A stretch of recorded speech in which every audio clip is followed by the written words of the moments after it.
Thank you and welcome to the show this morning. The topic this morning is Room in the Inn, and we're fortunate to have with us to talk about Room in the Inn and some of the other programs associated with the homeless population in Nashville and the surrounding area. Miss Hester. Miss Hester is a coordinator of the Room in the Inn program for the Room in the Inn, and of course with Miss Rachel Hester is Miss MDeMoss1. Miss MDeMoss1 is the residential service person for Room in the Inn. Of course, Miss Hester and Mr. Moss, let me welcome the two of you to the show this morning. Thank you. Well, and tell you how delighted we are to have you with us and to have an opportunity to deal with the homeless population in Nashville and the surrounding areas. Let's see if we can start with you, Miss Rachel Hester, by having you to give us some information about your background, your education, and some of the other things that were important in terms of eventually leading you to the coordinator for the Room in the Inn program on the campus. And of course, Mr. Moss will give us the same kind of information, and then we'll talk about the program. That'd be great. I actually, I was raised, I'm a preacher's daughter, so I was raised helping people all my life. And when I came to college in '89 at Trevecca, I was going to never do that again. And what happened was, very quickly I learned that that is part of me. It's in me. And so I became interested at my congregation the next year, 1990, interested at the downtown center, and I've been there ever since. So.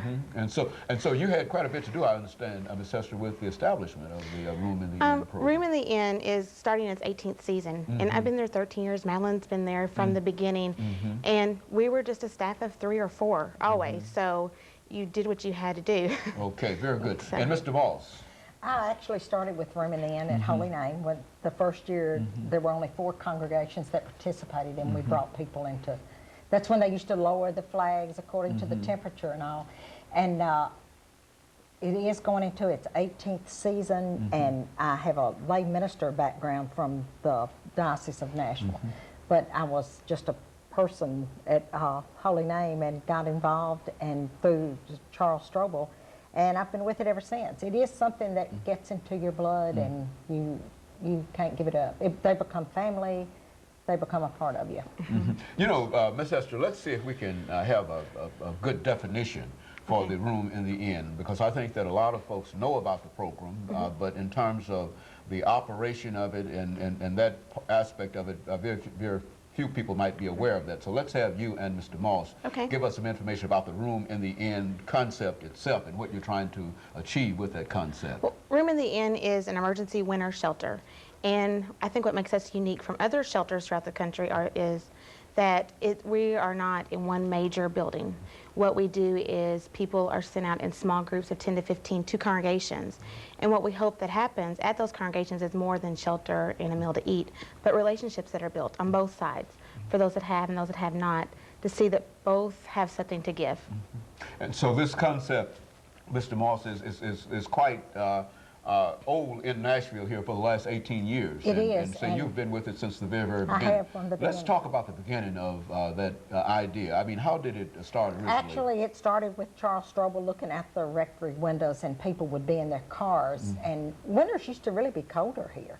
And they would turn the motor on until they ran out of gas, literally. They would just try to keep warm, and they'd huddle in the doorways. Holy Name's right there at the intersections of the major interstates. So when people would get off the interstate or whatever, they would be there. It also had the Loaves and Fishes program that was located at the church. And so a lot of the poor and the homeless came there anyway, and it was literally his guilty conscience. He couldn't go to sleep at night with people sleeping in their cars in the doorway, so he just opened up the doors.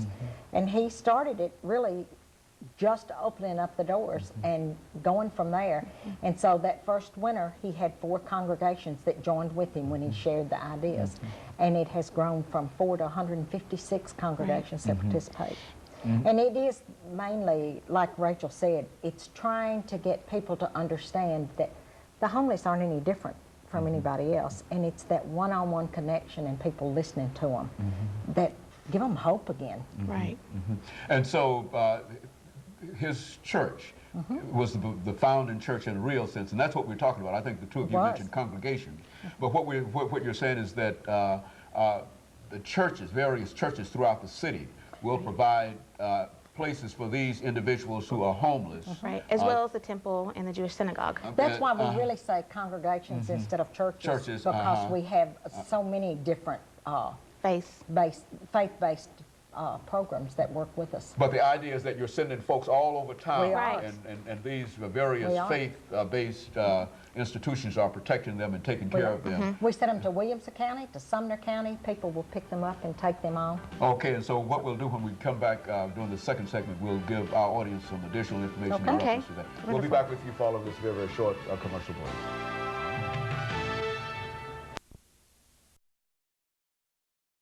Hester and Miss Madeline